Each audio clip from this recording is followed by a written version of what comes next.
जब शब्दों ने रूप लिया और कविता ने आत्मा पाई, तब जन्म हुआ महाकवि कालिदास का। संस्कृत साहित्य के इस अमर कवि ने प्रकृति, प्रेम और दर्शन को ऐसे शब्दों में पिरोया कि हर पंक्ति आज भी संगीत की तरह गूंजती है।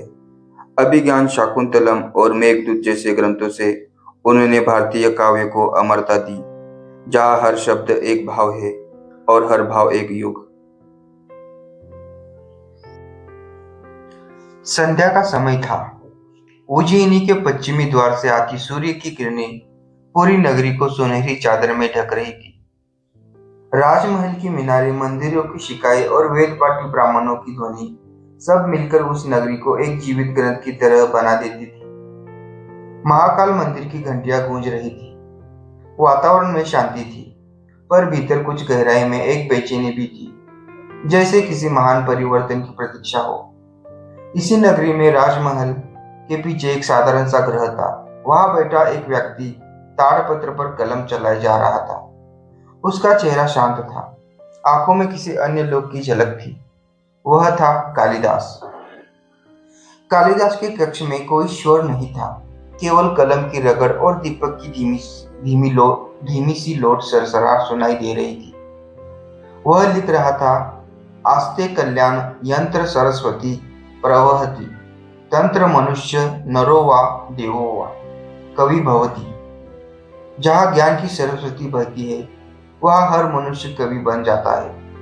वह रुका और आकाश की ओर देखा। साज की लालिमा जैसे उसके शब्दों में उतर आई हो। उसी समय बाहर से एक सैनिक आया। कवि महोदय, सम्राट विक्रमादित्य आपको दरबार में बुला रहे हैं। कालिदास ने कलम रखी, मुस्कुराए और बोले, समय फिर अपनी कथा लिखने जा रहा है। राजमहल में आज विशेष आयोजन था। सम्राट विक्रमादित्य ने अपनी नवरत्न सभा को बुलाया था। नवगुण संपन्न वे विद्वान जो साम्राज्य की आत्मा थे, सभा में उपस्थित थे। वरुचि, धनंतरी, शपनक, वराहमीर, घटकपर, शकु, अमर सिंह, शरवण और अंतिम कालिदास। राजा ने कहा, उज्जैनी में ज्ञान और समृद्धि का काल है, परंतु पिछले कुछ महीनों से महाकाल मंदिर के दक्षिण द्वार पर विचित्र घटनाएं हो रही है। दीवारों पर अदृश्य लेख प्रकट होते हैं और फिर लुप्त हो जाते हैं। कोई नहीं जानता वे किस भाषा में है। मुझे लगता है वे किसी महान संदेश के प्रतीक है। सभा में सन्नाटा छा गया। वरुचि ने कहा, महाराज, मैंने वे चिन्ह देखे हैं। वह लिपि इस लोक की नहीं प्रतीत होती। विक्रमादित्य ने कहा, कालिदास, तुम्हारा मस्तिष्क शब्दों और रहस्यों की भाषा समझता है। क्या तुम उन संकेतों को पढ़ सकोगे? कालिदास मुस्कुराए, महाराज, शब्द केवल अक्षर नहीं होते, वे आत्माएं हैं। मैं प्रयत्न करूंगा। रात का समय था। महाकाल मंदिर के दक्षिण द्वार पर शीतल हवा चल रही थी। दीवारों पर पेंट नीली रेखाएं उभर आई थी। कालिदास ने अपने हाथों से उन पर फर्श किया। अचानक वह प्रकाशमान हो गई। वह लिपि संस्कृत नहीं थी, न प्राकृतिक। वह एक ऐसी भाषा थी जो जैसे मन से मन तक जाती हो। कालिदास की आंखें बंद हुई। उनकी आंखों में एक गूंज पड़ी, ज्ञान को सीमित मत कर, वह स्वयं अनंत है। उन्होंने धीरे से मंत्र जपा, ओम नमः सरस्वते नमः। अचानक पूरा द्वार नीली ज्वाला से चमक उठा। बाकी सभी पीछे हट गए, पर कालिदास उस प्रकाश में आगे बढ़े और एक क्षण में वह गायब हो गए। जब उन्होंने आंखें खोली, वे एक गुफा में थे। वहां में धूप की गंध थी और दूर एक प्रकाश दिखाई दे रहा था। वह आगे बढ़े और वहां बैठे एक वृद्ध ऋषि को देखा, जिनकी आंखों में हजारों वर्ष का ज्ञान झलक रहा था। ऋषि बोले, कालिदास, शब्दों से परे भी एक भाषा होती है, वह जिन्हें केवल वे समझते हैं जिनका मन शुद्ध है। कालिदास ने विनम्रता से पूछा, भगवान, यह कौन सी भाषा है? भगवान, यह कौन सी भाषा है? ऋषि मुस्कुराए, यह ब्रह्म का शब्द है, नाद ब्रह्म। जो इसे सुनता है वह सृष्टि की धड़कन सुनता है, पर इसका मूल्य भारी है। कैसा मूल्य? तुम्हें अपना अहंकार छोड़ना होगा। तुम्हें कविता नहीं सत्य लिखना होगा। कालिदास ने सिर झुका लिया। मैं तैयार हूँ। ऋषि ने अपने हाथ उसके माथे पर रखे। प्रकाश फैल गया। कालिदास का शरीर कांप उठा और उसे लगा जैसे उसकी आत्मा ब्रह्मांड में उड़ गई हो। वह तारों के बीच था। हर तारा कोई अक्षर था, हर ग्रह कोई शब्द। समय जैसे ठहर गया था। वह देख रहा था वेदों का उद्गम, सृष्टि का प्रथम स्वर और उस मौन को जहाँ सब कुछ समाप्त होकर शुरू होता है। एक आवाज आई, अब लौटो कवि। जो देखा है उसे मनुष्य समझने योग्य शब्दों में बांधो। और उसी क्षण वह पुनः उज्जयिनी के द्वार पर खड़ा था। सभी सैनिक और पुजारी विस्मित थे। वह 7 दिन तक लापता था, पर उसके चेहरे पर केवल शांति थी। विक्रमादित्य स्वयं वहां पहुंचे। कालिदास, यह क्या था? वह मुस्कुराए। महाराज, अब शब्द मेरे नहीं रह गए, वे स्वयं बोलेंगे। उस रात उसने मेघदूत की पहली पंक्तियां लिखी और इतिहास ने अपना अमर कवि पा लिया। उज्जैन की धरती पर अब एक नया युग आरंभ हो चुका था। जहां पहले लोग उस योग का मजाक उड़ाते थे, वही अब राजपथ पर हर जगह उसका नाम गूंज रहा था। कालिदास, नवरत्नों में सर्वश्रेष्ठ। परंतु स्वयं कालिदास भीतर से विनम्र बने रहे। उन्हें यह भान था कि यह ज्ञान उनका नहीं, मां सरस्वती का दिया हुआ वरदान है। हर प्रांत वे महाकाल मंदिर जाते, जल से स्नान कर सरस्वती वंदना गाते।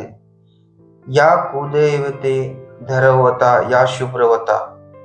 उनकी वाणी में ऐसी मधुरता थी कि मंदिर की घंटियां भी उनके स्वर में थिरक उठती। एक दिन विक्रमादित्य ने दरबार में कालिदास को बुलाया।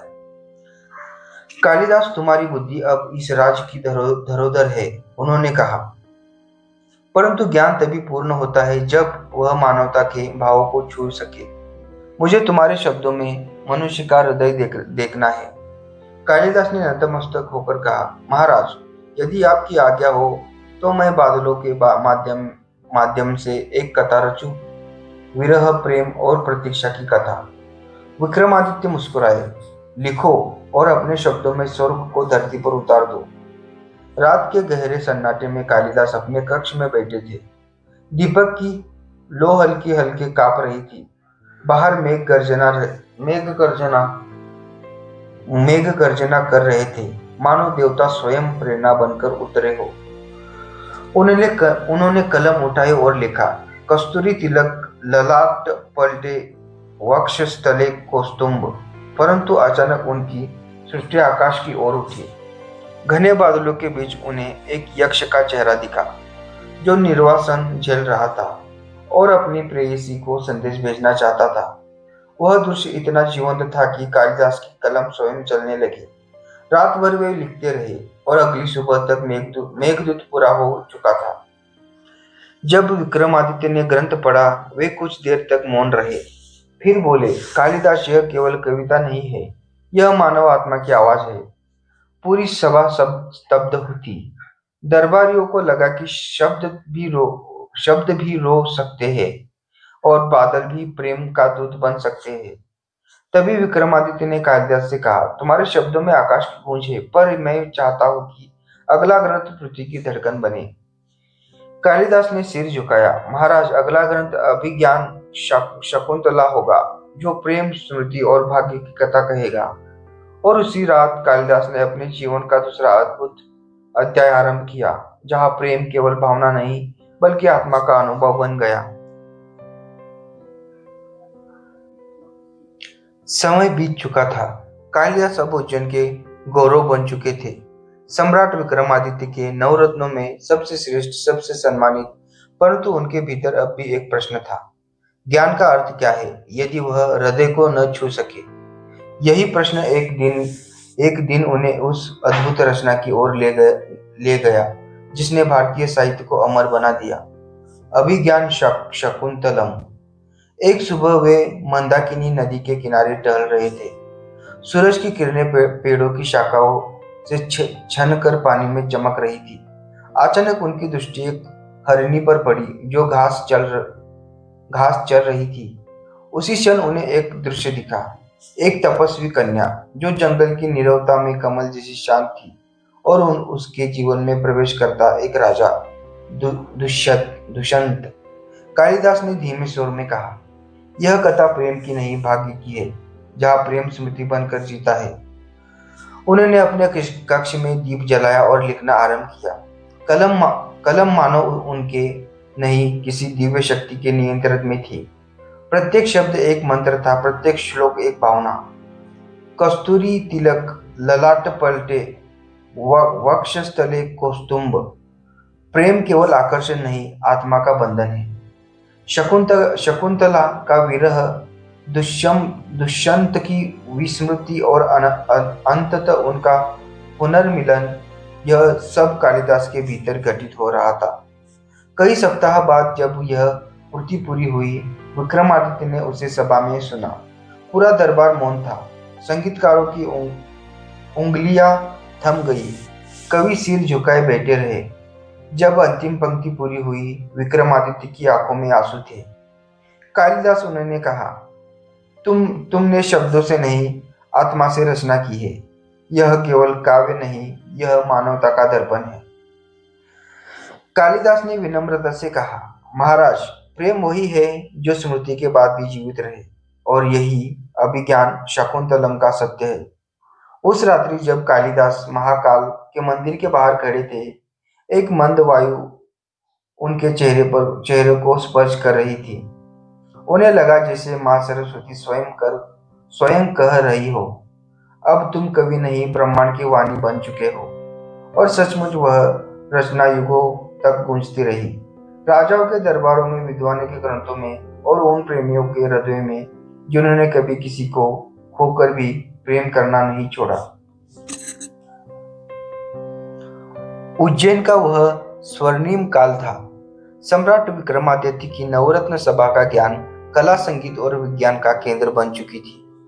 जहां वराह मिहिर तारों की गति की गणना करते, वेताल भट्ट धर्म और नीति पर विचार रखते, वही कालिदास अपने शब्दों से आत्मा को छू लेते। परंतु जितनी ऊंचाई होती है, उतनी ही गहरी होती है छाया। कालिदास की प्रसिद्धि ने दरबार में ईर्ष्या की अग्नि जला दी थी। एक दिन सभा में प्रवेश हुआ विद्वान भट्टाचार्य का। वे तक्षशिला से आगे थे, प्रखर बुद्धि के स्वामी। उन्होंने विक्रमादित्य को प्रणाम किया और गर्व से कहा, महाराज, सुना है आपके दरबार में एक ऐसा कवि है जो देवताओं की भाषा में लिखता है। मैं उसे चुनौती देने आया हूँ। सभा में सन्नाटा छा गया। विक्रमादित्य ने गंभीर स्वर में कहा, भट्टाचार्य, तुम्हारी परीक्षा कालिदास लेंगे, पर ध्यान रहे, यह संघर्ष अहंकार का नहीं, ज्ञान का होगा। अगले दिन नवरत्न सभा सजी। सुवर्ण सिंहासन पर विक्रमादित्य बैठे थे, दाएं और कालिदास शांत मुद्रा में, और सामने भट्टाचार्य आत्मविश्वास से भरे।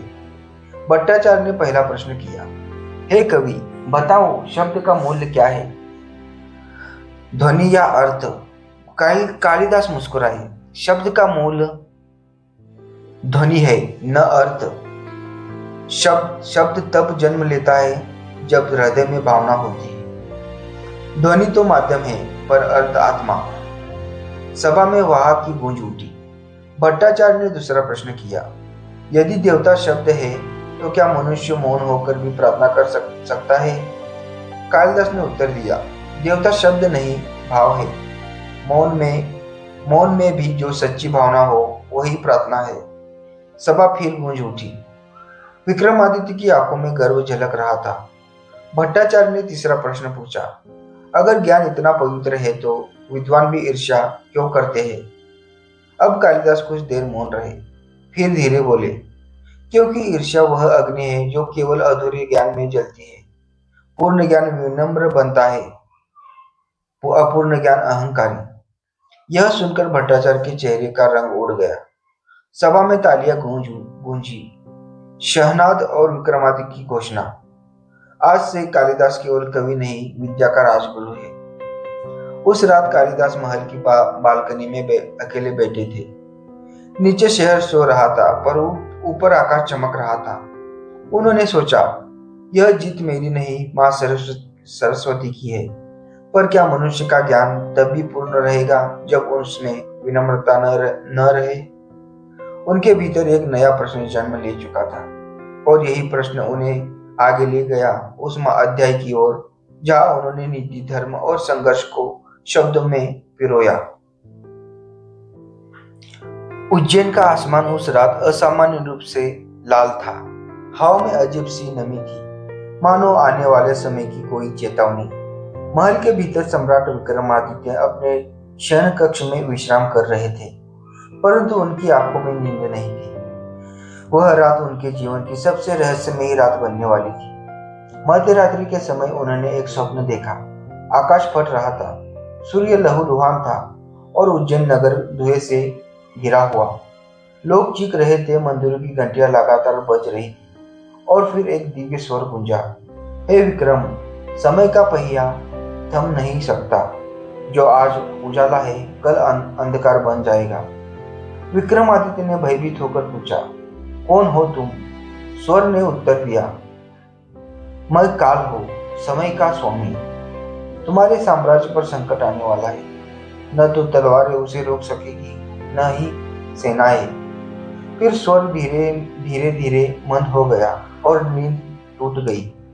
विक्रमादित्य पसीने से भीगे हुए थे। उन्हें तुरंत अपने मंत्री और दरबारी को बुलाया। सुबह होते ही नवरत्न सभा बुलाई गई।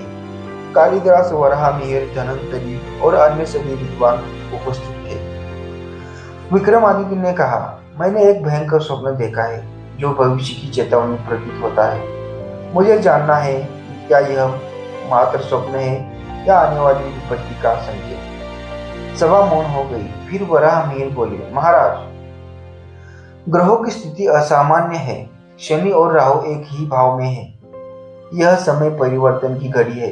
कालिदास ने धीरे से कहा, महाराज, कभी कभी देवता स्वप्नों के माध्यम से संकेत देते हैं, परंतु जो नीति है उसे ज्ञान से भी बदला जा सकता है। विक्रमादित्य ने गहरी सांस ली। तो बताओ कालिदास, इस संकट का उपाय क्या है? कालिदास ने आंखें बंद की और कुछ क्षण मौन रहे।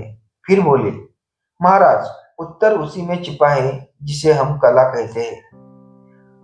कला केवल सौंदर्य नहीं, आत्मा की रक्षा का माध्यम है। यदि हम सत्य, धर्म और ज्ञान को शब्दों में अमर कर दे तो समय भी हार मान लेता है। विक्रमादित्य ने आदेश लिया, तब उज्जैन में एक ग्रंथालय बनाया जाएगा जिसमें नवरत्नों के समस्त ज्ञान को संग्रहित किया जाएगा।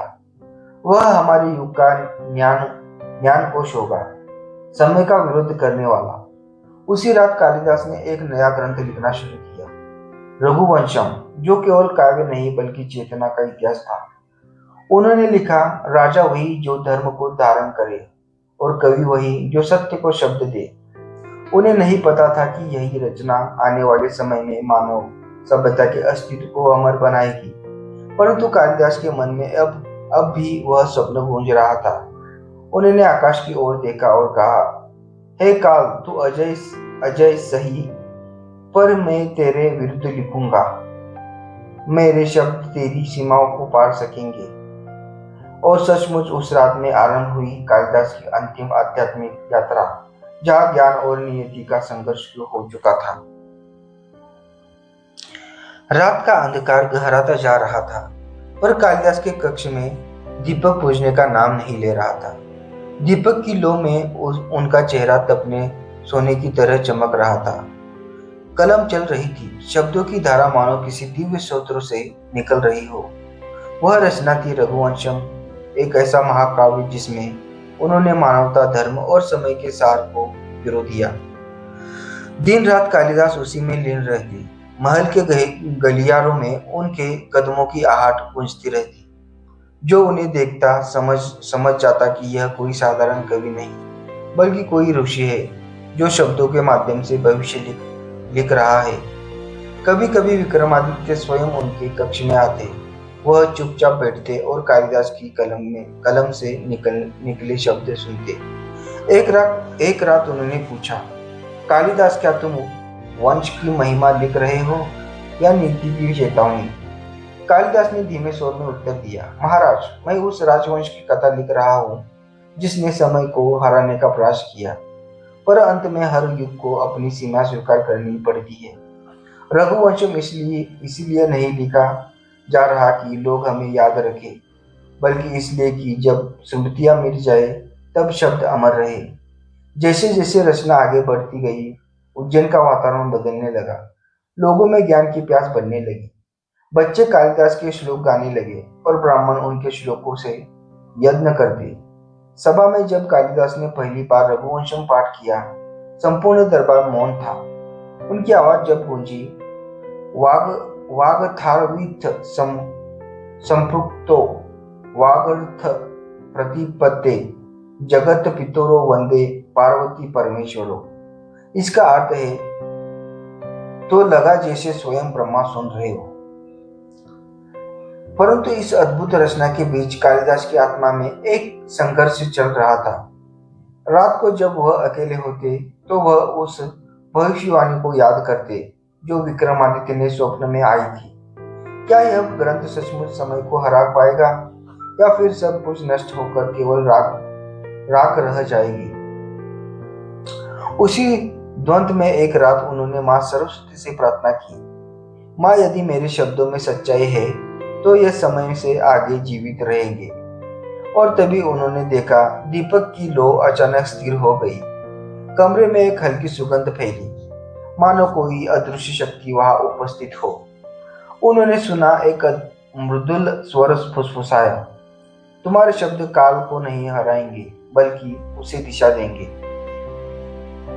सुबह जब कालिदास ने ग्रंथ का अंतिम श्लोक लिखा तो विक्रमादित्य स्वयं आए बोले, कालिदास आज तुमने साम्राज्य को अमर बना दिया। हम सब नश्वर है, पर तुम्हारी वाणी वह अमरत्व की ज्वाला है। कालिदास ने विनम्र होकर कहा, महाराज, अमरत्व शब्दों का नहीं भावना का होता है, और जब तक प्रेम, सत्य और धर्म जीवित रहेंगे रघुवंशम जीवित रहेगा। परंतु जैसे ही यह रचना पूर्ण हुई, दूर क्षितिज पर काले बादल उभरने लगे। वराहमिहिर ने तारों की गणना की और कहा, महाराज, काल बदलने वाला है। जो आने वाला है वह इस युग की परीक्षा होगी, और वहीं से शुरू हुआ कालिदास और विक्रमादित्य के युग का अंतकाल। उज्जैन की सुनहरी सुबह अब धीरे धीरे धुंध में बदलने लगी थी। जहाँ कभी मंदिर की घंटियां गूंजती थी, वहां अब अजीब सी निस्तब्धता छा रही थी। गली कूचों में डर था, खेतों में सन्नाटा था और हवा में एक अज्ञात अशुभ संकेत। सम्राट विक्रमादित्य का साम्राज्य, जो कभी ज्ञान और समृद्धि का प्रतीक था, अब किसी अंधे के संकट के साये में था। वराहमिहिर ने अपनी ज्योतिष गणना में देखा, ग्रहों का संतुलन बिगड़ चुका है। राहु और शनि का संयोग फिर से वही भयावह स्थिति बना रहा था जो विक्रमादित्य के स्वप्न में दिखी थी। एक रात महल की दीवारों पर बिजली कड़क उठी, आकाश में धूल का बवंडर उठा और मंदसौर नदी का जल काला पड़ गया। लोग भयभीत होकर महाकाल मंदिर की ओर दौड़े। कालिदास भी वहीं पहुंचे, अनेक साथ विक्रमादित्य और पूरा दरबार। कालिदास ने दीपक जलाकर मंदिर के गर्भगृह में प्रवेश किया और पुकारा, मां सरस्वती, हे महाकाल, यदि यह अंत है तो कृपा कर यह भी बताओ इसका अर्थ क्या है। तभी गर्भगृह की दीवारों पर एक अद्भुत प्रकाश फैला। विक्रमादित्य और कालिदास दोनों ने देखा, मंदिर की छाया में एक वृद्ध साधु प्रकट हुआ। उसकी आंखें अग्नि जैसी और स्वर गूंजता हुआ, यह विनाश नहीं, परिवर्तन है। हर युग का अंत इसलिए होता है ताकि अलग युग जन्म ले सके। जो ज्ञान तुमने फैलाया है वही अगली सभ्यता की नींव बनेगा। विक्रमादित्य ने गहरी सांस ली, पर साधु, यह अंधकार कब घटेगा? वृद्ध ने उत्तर दिया, जब शब्द फिर से सत्य बनेंगे और जब कोई कवि पुनः प्रेम में ईश्वर को खोजेगा। कालिदास का युग मिटेगा नहीं, वह सो जाएगा और समय आने पर फिर जागेगा। अचानक मंदिर के बाहर से चीखें सुनाई दी। दुश्मन राज की सेनाएं उज्जैन के द्वारों पर आ धमकी थी। विक्रमादित्य ने तलवार उठाई। राजा के लिए यह युद्ध नहीं, धर्म की रक्षा है। कालिदास ने उन्हें रोकने की कोशिश की, महाराज, आप लड़ेंगे तो ज्ञान का दीप बुझ जाएगा। विक्रमादित्य मुस्कुराए। दीपक दीपक बुझता नहीं कालिदास, वह अग्नि बन जाता है। तुम्हारे शब्द मेरा शस्त्र होंगे। और यह कहकर वे युद्ध भूमि की ओर निकल पड़े। उसी रात कालिदास ने महल के भीतर अपनी सबसे बड़ी रचना शुरू की, शब्दों का अग्निदीप, एक ग्रंथ जिसने उन्होंने उज्जैन की आत्मा को अमर करने का संकल्प लिया। वे लिखते रहे, जबकि बाहर तलवारों की टकराए गूंज रही थी। भोर होते होते उज्जैन की धरती रक्त रंजित थी। विक्रमादित्य युद्ध में घायल हो चुके थे। कालिदास उनके पास पहुंचे। राजा मुस्कुराए और बोले, कालिदास, जो हमने रचा है वही हमारा जीवन है। राज मिट सकते हैं पर विचार नहीं। और विक्रमादित्य की आंखें धीरे धीरे बंद हो गई। उस क्षण कालिदास ने आकाश की ओर देखा और कहा, हे समय, आज तूने एक राजा को लिया है, पर मैं वचन देता हूँ, तेरी रूप तो मैं लिखता लिखता रहूंगा। उन्होंने शब्दों का अग्निदीप के अंतिम पन्नों पर लिखा, जो सत्य में जिए वही काल से परे हो जाता है। और फिर वे गायब हो गए। कहा जाता है कि उस रात मंदसौर नदी में एक तेज प्रकाश उठा और कालिदास उसी में विलीन हो गई, मानो शब्द स्वयं ब्रह्म बन गए हो। सदियां बीत गई, राज मिट गए, सभ्यताएं बदल गई, पर रघुवंशम, मेघदूत, शकुंतलम अब भी समय को चुनौती देते जीवित है। उज्जैन की मिट्टी आज भी जब भीगती है तो लगता है जैसे वहां से कोई धीमी आवाज